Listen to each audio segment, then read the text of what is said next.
सत्य को खोजने वाले आप सभी साधकों को हमारा नमस्कार।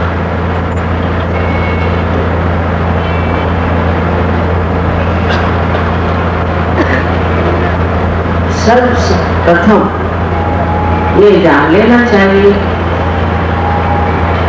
कि सत्य क्या है।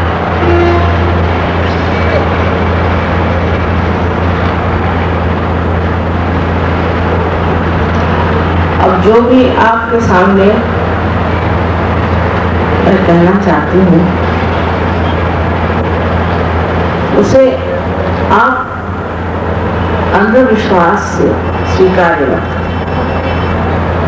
मैं बार बार हर जगह ये कहती हूँ क्योंकि अंधविश्वास ने हमारा इस देश का बहुत नुकसान किया। जो बड़े बड़े काम करके चले गए, बहुत बड़ी बड़ी बातें करके चले गए, वो रह गए एक तरफ, और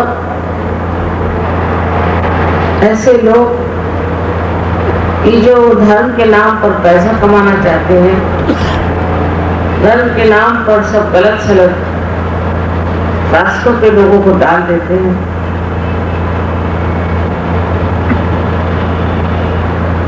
उन्होंने उनका उन महान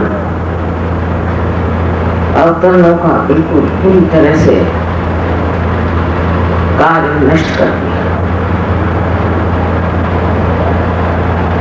और हम लोग भी भोलेपन में क्योंकि खोज रहे हैं अंधकार में, तो किसी भी चीज को लिपट जाते हैं, सोचते भी नहीं कि ये चीज वाकई में हमें सत्य की ओर ले जाएगी या दुष्टता की।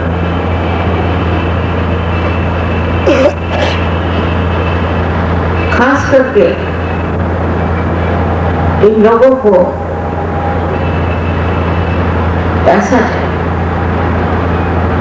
वो सोचते हैं पैसा ही सब कुछ शक्ति है, और लोगों को लूट करके बेवकूफ बना करके कभी कभी उन पे मंत्र डाल के और उनको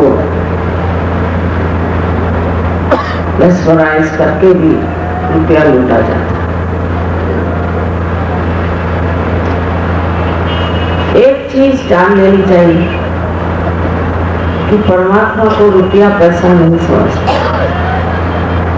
और नहीं उनको आपके बैंक समझ में आता है। ये तो इंसान का सत्ता है।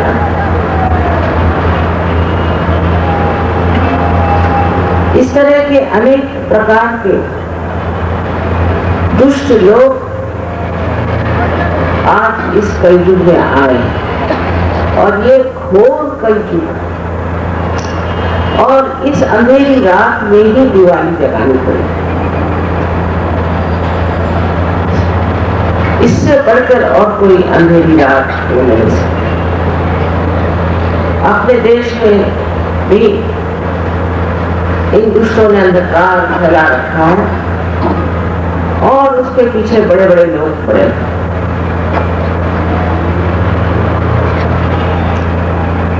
आप लोगों को समझ लेना चाहिए कि इस खोज में आपने क्या पाया, आपको क्या, आप क्या हो, आपको कौन सा ज्ञान प्राप्त, या आपकी सिर्फ जेब खाली हो गई और आप पगला गए।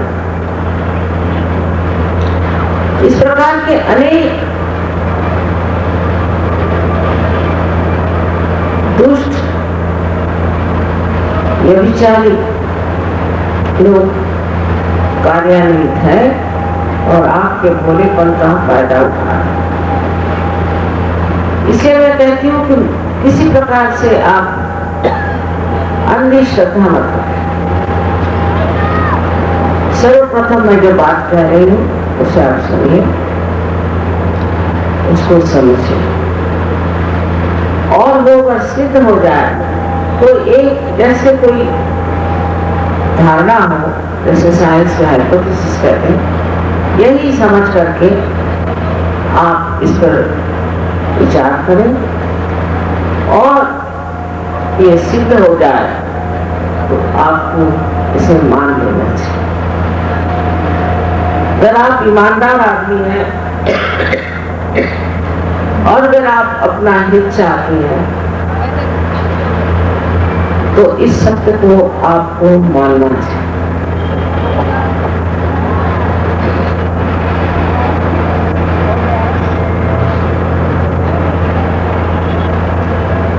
इस सत्य को जाने पर हम लोग कोई भी प्रश्न का हल निकाल ही नहीं सकते, क्योंकि सत्य प्रकाश है और सत्य के प्रकाश में आप देख सकते हैं कि कौन सी चीज आपके लिए, आपके समाज के लिए, आपके देश के लिए और सारे सृष्टि के लिए जरूरी है। अगर आप इस चीज को समझ लें कि आज के जितने भी प्रश्न हैं वो इन चक्रों की खराबी से आए।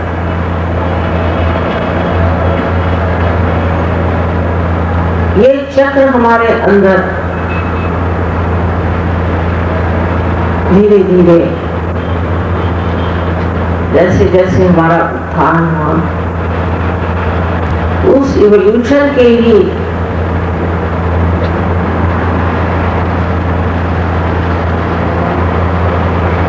कहना चाहिए कि उसी के निशान, पहले हम क्या थे, फिर क्या हुए, फिर क्या हुए, आज हम इंसान। पर इंसान होने पर भी हमें केवल सत्य मालूम, एब्सोल्यूट ट्रुथ नहीं मालूम। कोई कहता है ये अच्छा है तो कोई कहता वो अच्छा है तो कोई कहता वो अच्छा है, कोई कहता मैं अच्छा हूँ तू खराब है, कोई कहता मेरा धर्म अच्छा है तेरा धर्म खराब है। इस तरह के झगड़े इसलिए हैं कि मनुष्य अभी अंधकार में है और उसको केवल सत्य मालूम है। जब वो केवल सत्य को प्राप्त करेगा तभी वो जानेगा कि उसके अंदर जो ये गलत धारणाएं है ये बिल्कुल अंधकारमय है और वो उसे एकदम से छोड़ दे। तरह तरह की चीजें इंसानों ने बना रखी, इतनी विद्रूप और इतनी गलत है, पर तो भी लोग उस पर विश्वास करें। इसलिए मैंने ये कहा कि आप मेरी बात पर विश्वास करें। हाँ, इन्होंने मेरी महती कहा कि ठीक है, इनका कोई होगा नहीं। आप लोग जो नए यहाँ आए हैं वो किसी भी चीज पे विश्वास करें, लेकिन अपना दिमाग खुला रखें। जैसा एक साइंटिस्ट, अगर आप सोचते हैं कि आप अपनी भलाई करनी है और आपकी जिम्मेदारी है कि दुनिया भर की भलाई करें, जब आप इस जिम्मेदारी में जागरूक होंगे तब आप जानेंगे कि हमें किस तरह से केवल सत्य को जानना चाहिए और पूरी तरह से मानना चाहिए।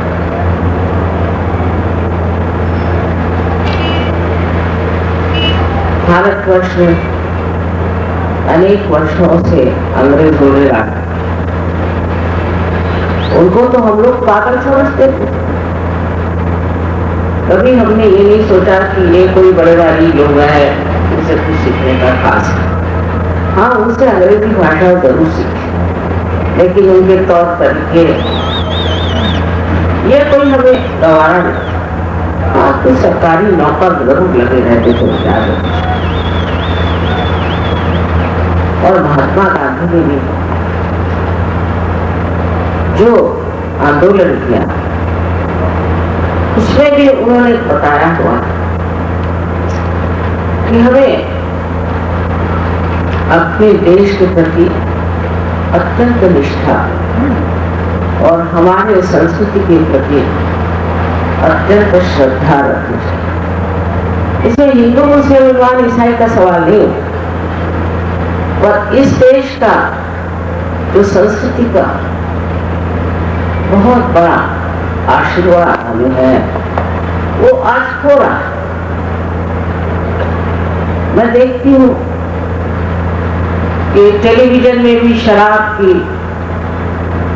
इश्तहारात लग रहे हैं, वो सोच भी नहीं सकते थे। हमने कभी शराब चीज क्या वो देखी भी नहीं था, हमको पता भी नहीं था कि क्या चीज होती, कौन सी चीज है। ये तो किसी ने एक बार पूछा हमसे कि आप चीयर्स को क्या कहते हैं जब आप टेबल पे शराब आती। हमने कहा हमारे यहाँ टेबल पे कभी शराब नहीं, कोई नहीं। लेकिन अब लोग सोचते हैं कि शराब कर पिए नहीं तो आप साहब कैसे, और आप साहब जरूर होना चाहते हैं। मैं इसलिए कह रही हूँ कि अगर आप साहब हो जाएंगे तो आपको फिर से हिंदुस्तानी बनना पड़ेगा। इसके कारण तो साहब बनना, अभी भी यहाँ बैठे हैं ये सब हिंदुस्तानी बन गए, हमारे कल्चर में उतर आए। अब आप साहब बनिए और फिर उसके बाद फिर इधर आइए, उसे क्या कहा। खासकर प्रदेश में जितने भी मैंने हिंदुस्तानी देखे हैं, वो तो मानो जैसे कोई पेड़ उखड़ जाता है जमीन से, उस तरह के लोग। वो सहजों को तो आते ही नहीं, और एक दो आते भी हैं तो 2-4 मिनट बाद भाग जाते हैं। वो जो हमारी महान परंपरा है, जिसके कारण आज सहयोग सजा हो, जहाँ की हम संत साधुओं और अवतरणों को मानते रहे, उस भारतवर्ष में आज सहयोग जो सजा है, तो ये बात आप ये न सोचिए कि मैंने ही सब कुछ इसमें काम किया। सहयोग अनादिकाल से अपने देश में चला। मार्कंडेय स्वामी जो भी कहते 14,000 वर्ष पहले हुए थे, उन्होंने भी कुंडलिनी की बात, हर जगह कुंडलिनी की चर्चा हुई। यही था कि पहले कुंडलिनी का जागरण, एक ही आदमी, एक ही गुरु, उसमें एक तरह का आवरण, और यही परंपरा रही कि एक गुरु का एक शिष्य। लेकिन उसके बाद 12वीं शताब्दी में ज्ञानेश्वर जी ने अपने गुरु से आज्ञा लेकर कुंडलिनी का पूरा वर्णन 6ठे अपने अध्याय में कर दिया, जो ज्ञानेश्वर। तो उस पर जो धर्म मार्तंड थे, उन्होंने कहा कि ना ये निश्चित है, इसको मत पढ़ो, क्योंकि उनको मालूम नहीं था चीज का। इस तरह से वो चीज दबदबा गई।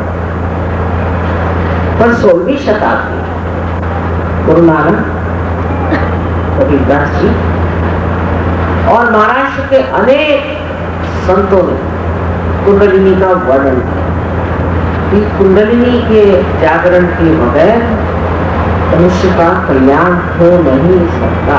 साफ साफ कहते